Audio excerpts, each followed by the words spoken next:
Ne tani do të lidhemi drejt për drejt me kolegun Erion Skëndaj, sepse është për 2 ditë vaksinimi masiv i të rinjve nga 18 e sipër vjeç. Erion Skëndaj do të na tregojë se si është situata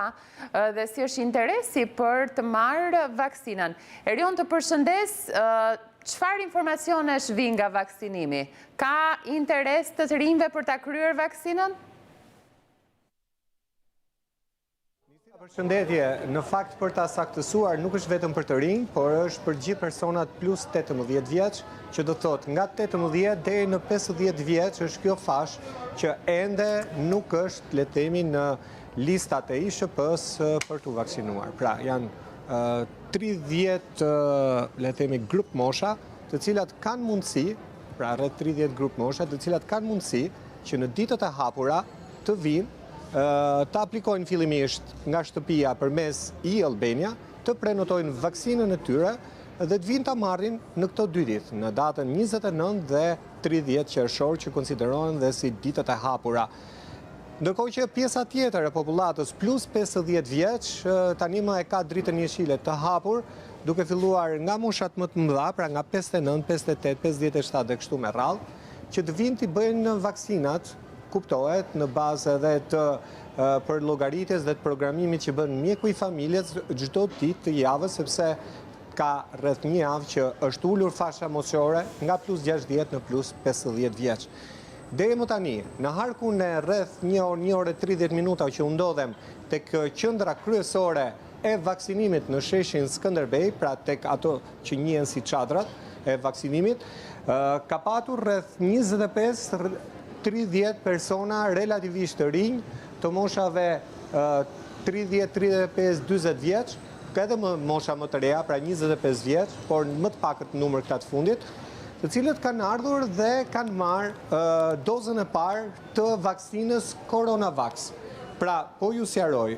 ditët e hapura dhe vaksinimi masiv i popullatës plus 18 vjeç, po realizohet përmes vaksinimit me vaksinën kineze Coronavax Verocell. Ndërkohë që po këtu, në këtë pikë të vaksinimit, pra në këtë qendër qendrore të vaksinimit në sheshin Skënderbej, kryet një herazi edhe doza e dytë e vaksinës AstraZeneca për ata persona, për ato grup mosha apo kategori përfituese që e kanë kryer vaksinën e parë 2 muaj më parë, pra sepse vaksina AstraZeneca kërkon 8 javë kohë për të bërë dozën e rikujtesës. Ka një interesim, por interesimi në dukje është i ulët, sepse pritej që të kishte, le të themi, një interesim shumë më të madh nëse do ta krahasonim me numrin e madh të popullatës midis moshës plus 18, 50 vjeç, ndërkohë që këtu kuptohet. Me këtë lidhje dhe pyetja ime Skëndaj, kryesisht për të rinjt, çfarë interesi ka, edhe pse vaksinimi masiv është plus 18 vjeç, pra nga 18 deri në 50, pikërisht të rinjta kanë interes për ta bërë, si është perceptimi? Kjo ishte ideja. Atëherë, nga intervistat që ne kemi bërë, rezulton që një grup të rinj që kanë shprehur pra mendimin e tyre për mikrofonin ton, thonë se janë vaksinuar për që të mbrojtur edhe nga lajmet që po qarkullojnë për vaksinën, për nën variantin Delta të virusit SARS-CoV-2 që po qarkullon në gjithë botën tani më, dhe që është thënë edhe në media, po edhe nga ekspertët e OBSH-s që është një virus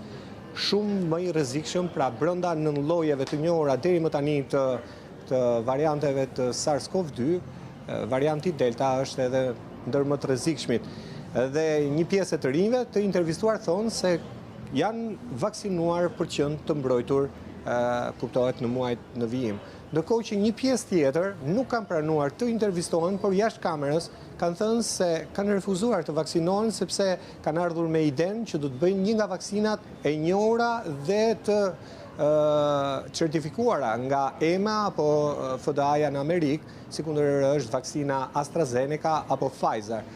Kur kanë ardhur këtu kanë mësuar që e vetmja vaksinë që mund të kryet është Coronavax, dhe më pas janë larguar, pra kanë dashur të vaksinohen për të marrë ato që njihet si pasaporta vaksinimit në disa shtetet e Europës, përmes të cilës mund të bëhet lëvizje lirë pa qenë të detyruar për të bërë analizat të tjera, siç është analiza PCR e 48 orëve apo 72 orëve të fundit. Pra, kemi dy grupe të rinj, një pjesë që vinë dhe vaksinohen me idenë për të imunizuar në muajt në vijim dhe veçanërisht në shtator, kur është thënë se mund të ketë një val tjetër të pandemisë, kuptohet këto janë parashikime, ndërkohë që një pjesë tjetër vaksinohen thjesht dhe vetëm për të patur një vaksinë, por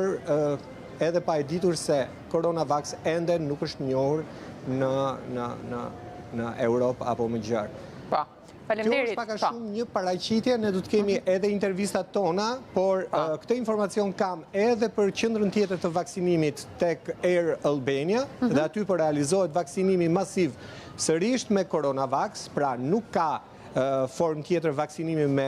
me llojet e tjera të vaksinave që ndodhen në Shqipëri, qofshin Sputnik, apo Pfizer, apo AstraZeneca. Për rikujtesë, Pfizer realizohet dhe kryet vetëm tek personat të smur kronik me 3 patologji apo me smundje të rënda, të cilat janë dhe të rrezikshme për jetën, por kategoritë e tjera të vaksinave realizohen për